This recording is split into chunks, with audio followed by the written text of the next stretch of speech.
Hello guys, it's James Rubicon here, and I'm here to kind of give a first impression review of the S1000.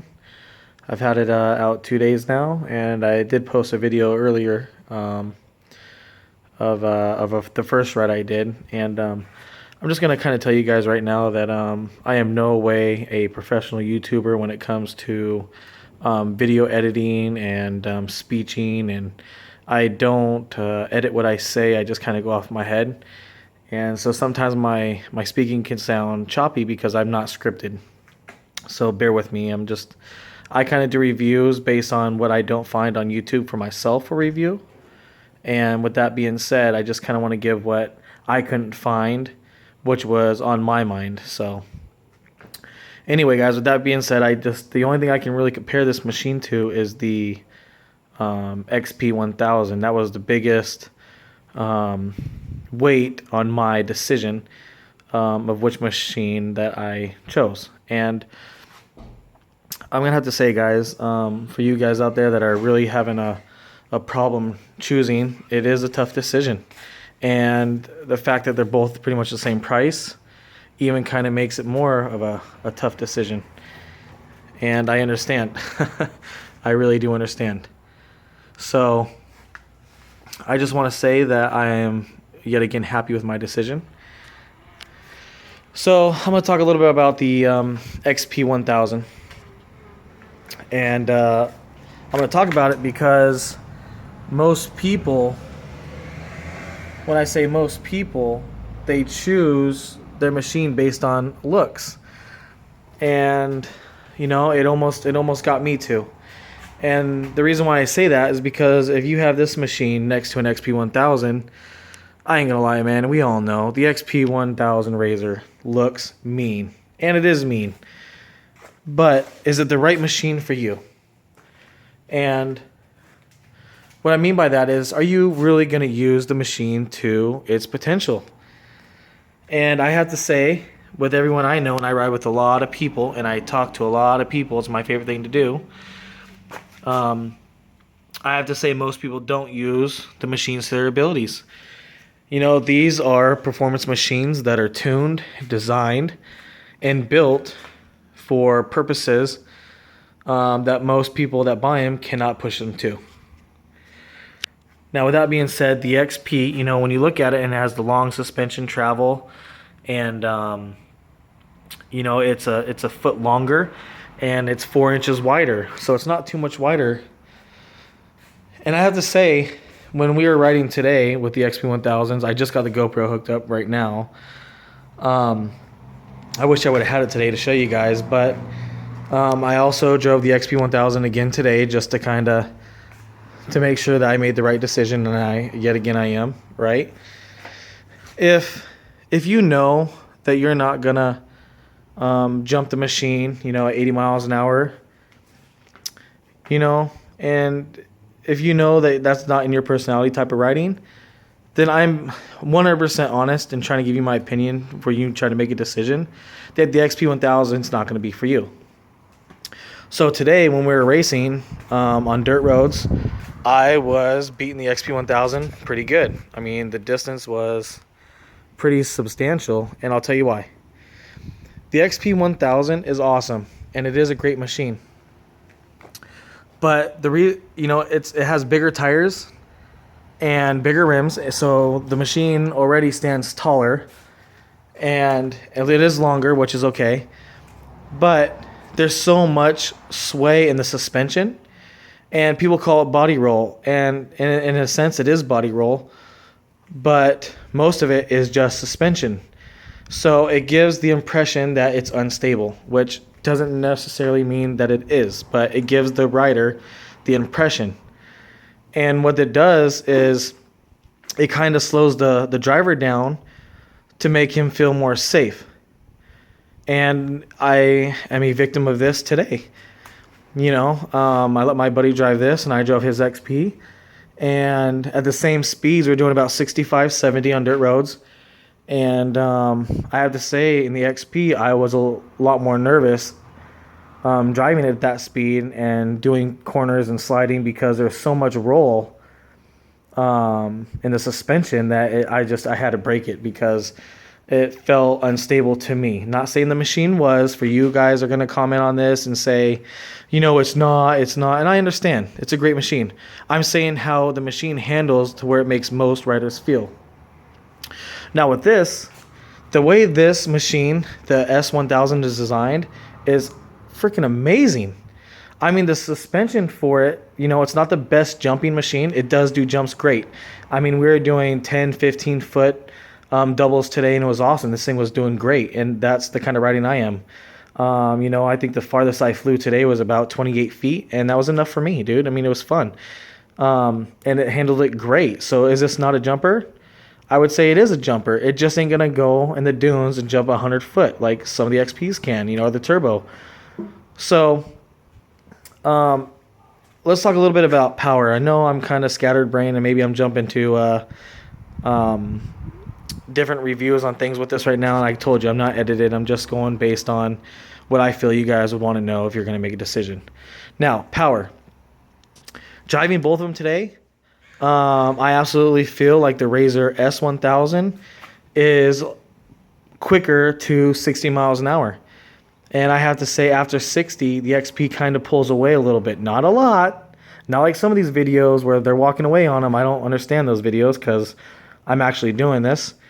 But the XP does walk away after 60 a little bit.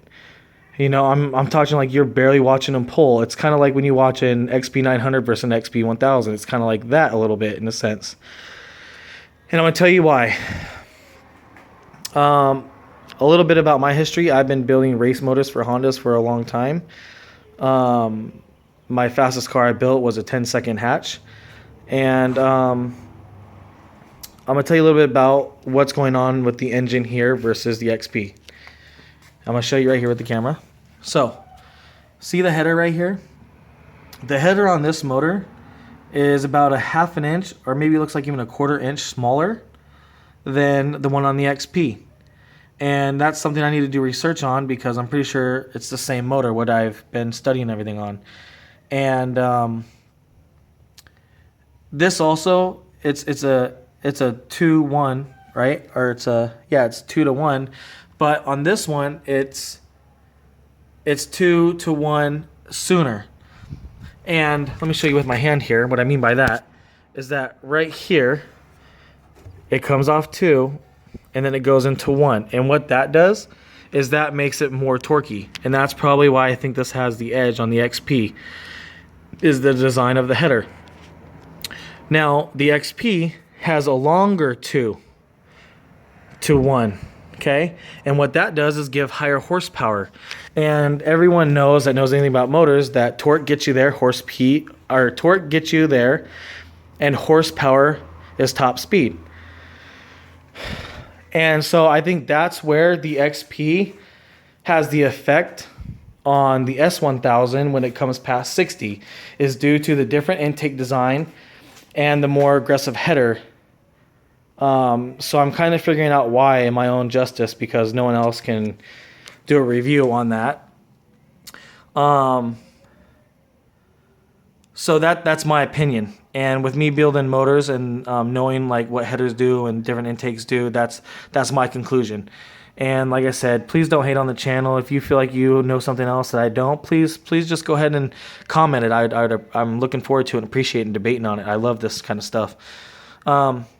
But one thing I do want to jump to, it's not really off the subject, but however, one cool thing about the new S1000 over the 900S is that, the new design with the intake tube right here to cool down the clutch system, which is awesome. I've only had this thing a couple days, and so far it seems like it's doing pretty good. But the 900 does not have that. So, I mean, it's kind of like technology, right? Everything comes out better. So that's obviously a better design. So that's one cool thing this has over the 900 doesn't have, besides the more power and the bigger motor. I haven't played with the adjustments on suspension too much. I noticed that when I had it on stiff all the way around, it tended to want to slide a little more. And so I kind of softened it up, and it kind of made it more stable a little bit. I'm trying to think what else that I wanted to know. Um, just trying to think. Oh, also, yeah, with me driving the XP versus this, I will say that these Dirt Commander tires, man, they are just so much better than what the XP has on them. And they grip better. I mean, it's a more stable ride for some reason. I don't know why, but they are. These tires are great. And I'm really happy that they stuck these on the S1000. Trying to think what else I can say. Oh, I did watch a video. I think it was like a week ago before I bought anything. That someone tried to say that the S1000 only had one carburetor or throttle body, whatever you want to call it, and that is surely a lie. Surely a lie. I can definitely tell you that. If I didn't want to unstrap my bag right here, I'd pop the cover and show you. But there is two carbs, and it is the identical motor to the XP1000, 100%. The only things that are different is the intake is a little bit different, not much, and obviously the header I'm trying to show you is different. And they did tune down the cam. It's not a different cam. They just positioned it a little bit different to give it more torque. And that's why I think they did it, to give it more torque, because people that buy the S is pretty much going for trails instead of dunes, which it's designed to do. I can say that I feel like this thing will be nice and confident in the dunes, just being how stable it is. I might throw paddles on it this summer. And when we go to Glamis or we go to Florence, Oregon. I'm just trying to think what else I can say about it. Like I said, I'm really happy with my decision, guys. And I just want to repeat myself one more time. Don't let the looks fool you. And I'm going to tell you, if you stuck this right next to the XP1000, the XP1000 does have the cooler appearance look to the machine. That's just undeniable. Being that it is a foot longer, bigger tires, it does sit a little bit higher, and it's a little bit wider. I mean, it does look mean. The XP has the mean look. So, don't let that persuade your decision, because I guarantee you, if your buddies have the XP and, you want to go that route, that is great. And for those that don't have any and they're just really just timid on which one, being that they're almost the same price, just really think about what you're going to use it for, and if you're going to be that guy that's going to jump it at 80 miles an hour and go 100 feet, Other than that, if you're not, this is the better machine, hands down. As far as like stability, I haven't taken rock crawling yet, but it's kind of like a Jeep versus Toyota. It's like Jeep guys love them because they're shorter and they kind of crawl over the rocks a little bit easier. So anything that's longer tendency to get caught up on rocks. So I have no doubt that this will be a great machine. I'm thinking that if they make a Dirt Commander tire, maybe throw it on a 14-inch rim, and it will make it, an inch and a half taller. And that will be almost equivalent to the XP. So there's a lot of cool things that you can do. So I was going to try to make this video short, but I'm just trying to get all the information I can, because, man, guys, I can only tell you that trying to make the decision, I stressed and I was like, I didn't know what I wanted to do. The fact that the XP looks so mean, and it does, it's mean. But this looks mean as well. Don't let this fool you. This is a sharp, and this thing is a little beast. This thing is a beast. I think the people that have XPs that don't know about the S1000 yet, when they see me on the trail and I'm right on their ass, if not beating them on the roads, which I already have, they're going to be really shocked and surprised. And they should be, because they are the same price. If Polaris didn't think that this was all as of great as if they have XP, then they couldn't ask the same price for it. I'm a businessman, and that's pretty understanding. So it's equivalent, guys. If you're not going to do jumps and you go to the dunes every a couple times a year, then this is the machine. You're not going to be sorry. It's kind of cool. I'm always the person that roots for the underdog, and the little engine that could. Well, this has the same engine, the same power, but in a chassis that fits the rider for what he wants to do. So, It's great because the XP guys, they're not going to beat you at all, and everything they're going to lose to you. However, I am going to look at a different header design and see if I can't get one like the XP1000. So there are some things that I'm going to look at to make this a little bit different. And I'm definitely going to maybe throw a K&N filter in here. I'm not sure yet. But I think the best thing we can do for this is to maybe flash the ECU or ECM, however you want to call it. I'm used to talking cars, so ECU I say. Yeah, guys, that's my review. I'm just trying to think if I'm leaving anything out. Oh, I do. Here's a big thing I wanted to say to you is that the only thing I'm really disappointed in with Polaris is that, man, if this is the same price, they could at least thrown in, you know, the box that goes right here for your cell phone or GPS where it seals. I mean, come on. To throw that on the XP only kind of irritates the hell out of me. Oh, also another thing that does irritate me about this machine, it's not, these are just little things, but they cost money to upgrade that the XP has, which kind of pisses me off. Is in the XP that both seats are adjustable, and only on the S1000 is the driver's seat, and that kind of it kind of pisses me off a little bit, being that they're almost the same damn price, and we should get the same things. You know, so those are a few things. I mean, that's not a lot that I can say bad about the machine. It doesn't perform or help it perform any less or any better. But you know, you spend the same money. I just thought those are little qualities that they could have thrown in. So that's kind of my review.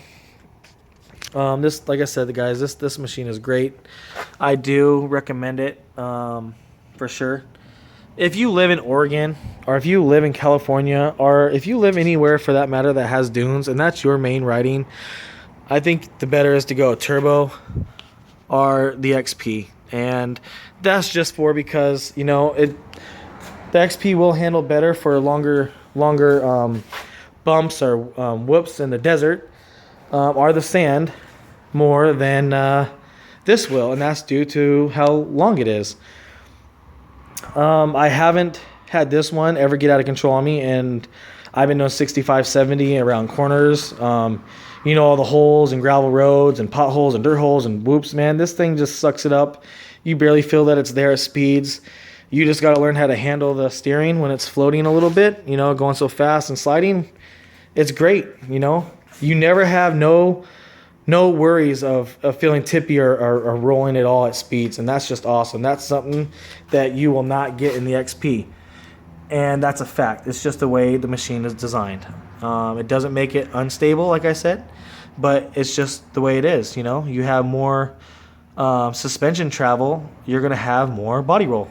So I hope this helped you guys. I really appreciate you watching my videos. If you have any questions, go ahead and comment, and I'll get back to you. I check it usually every other day or every day. So I hope this does help somebody in their decision, guys. If you have any questions, I'm sure I'm leaving something out. So I'm still learning about this. I'm going to make a lot more videos about this machine, and I got my GoPro finally hooked up, and I can't wait to race some XPs and kind of give you a review on, you know, racing those guys, so it can help you on your decision. But I can tell you right now, you're not going to be disappointed. This thing is freaking amazing, and I'm so happy I got this. So, all right, guys, that's it. James Rubicon out. Have a good day.